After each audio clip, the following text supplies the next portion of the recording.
come on up.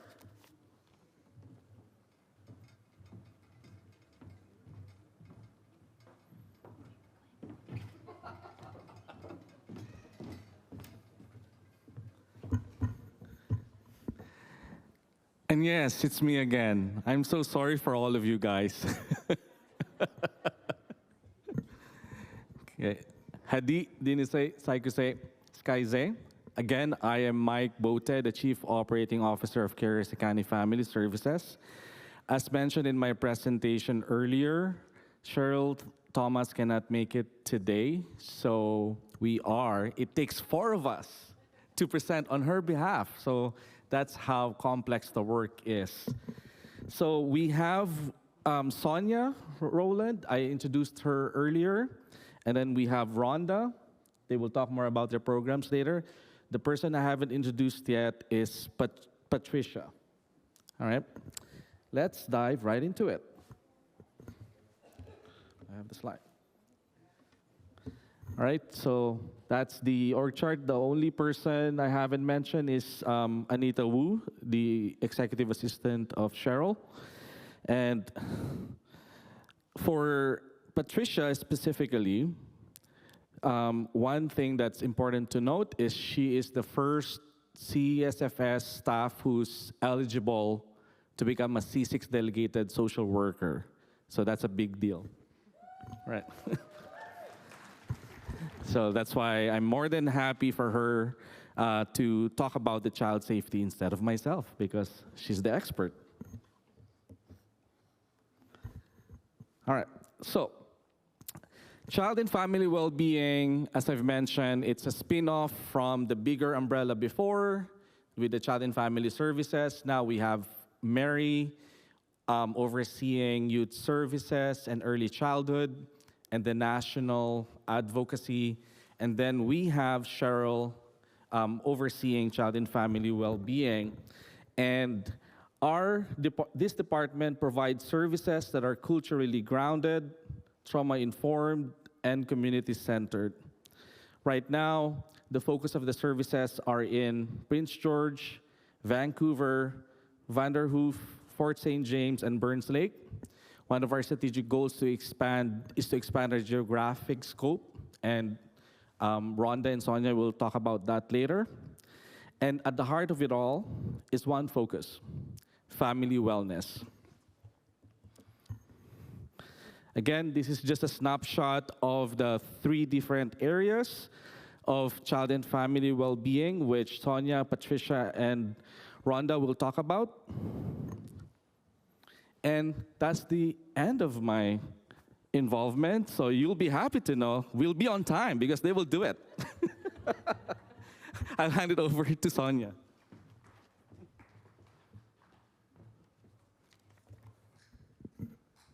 Good morning, I'm Sonya Rowland, the Director of Quality Assurance and Program Development. I'm happy to be here today to speak with you about guardianship, resources, and quality assurance on Cheryl Thomas's behalf. So our guardianship services supports children and youth in care who are in continuing care under the Child and Family Service Community Act. Planning includes the child and the circle of people surrounding and supporting them. The guardianship workers also refer families to family group conferences, which are facilitators that are neutral parties to support collaborative planning. Support continues into adulthood through the SAGE individual agreements, which is a provincially funded program which serves young people 19 to 26 years old who are in care.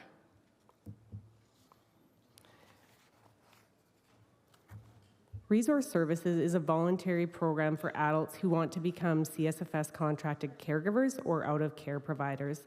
The team offers ongoing training, including monthly Bringing Tradition Home workshops.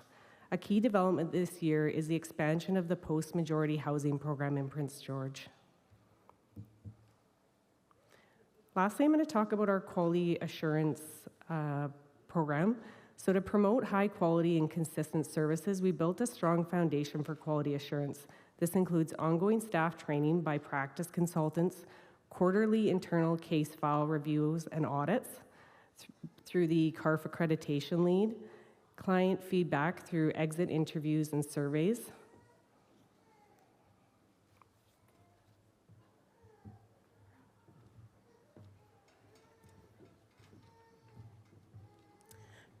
Right, good morning. My name is Rhonda Hourie. I'm from Atakakoop Cree Nation in Saskatchewan. I'm happy to be here this morning. So this is a slide. We actually had a Father's Camp this year. It was hugely successful. It was in May. Prevention Services Department hosted this. This was our first Father's Camp at Pica Bay in Fort St. James. It was a collaborative effort between family preservation, the wraparound parent guidance and support program, and intensive family therapeutic services. The camp created a culturally grounded safe space for men to connect, learn, and grow as fathers. It aimed to strengthen family systems by supporting men in their roles as parents, partners, and community members. Some of the key training themes included, and I'm not sure if there is another slide to this, but some of the key training themes included in this camp was cultural roles and responsibilities in fatherhood, communication and co-parenting, men's wellness and fitness, mental health and healing, culture and recovery, and making changes. So participants made some really powerful commitments as part of this camp, such as our children are our priorities, we're going to be better fathers, we will continue to work towards improving ourselves.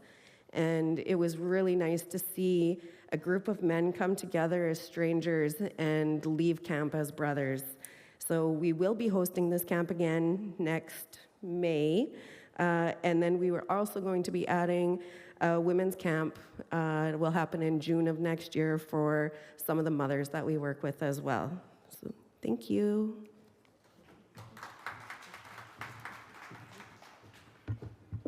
Hi, good morning. Dene, Sakose, Skyze, Sai Patricia Sebastian, Sai Family Guidance Supervisor at Carey County Family Services. I'm presenting on behalf of Cheryl Thomas, who's currently covering also the Child Safety Director position. So currently we're staffed with one Family Guidance Supervisor, which is myself, two Family Guidance workers, Keisha and Tyler, you may have seen them at our booth, and one Child Safety Admin, Dee Dee Jansen. Our key initiatives this year has been focusing on staff recruitment, onboarding, and training, establishing robust policies and standards, and collaboration with the Ministry of Children and Family Development and our C6 delegation expansion process.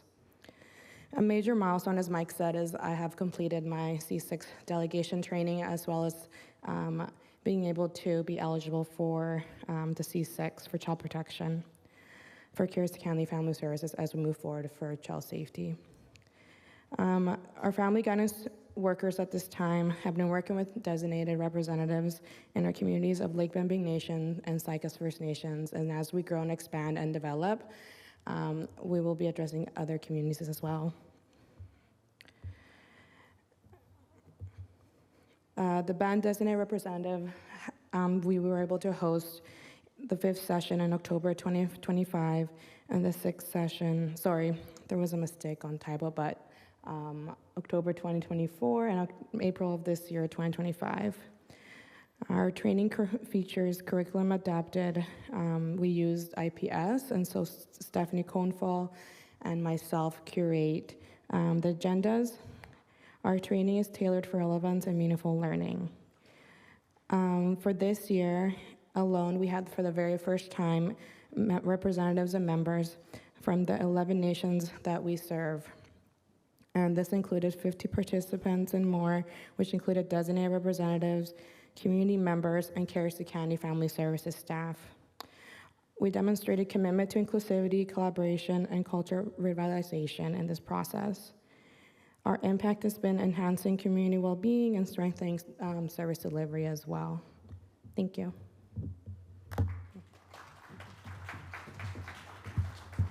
All right, as promised, we're on time. So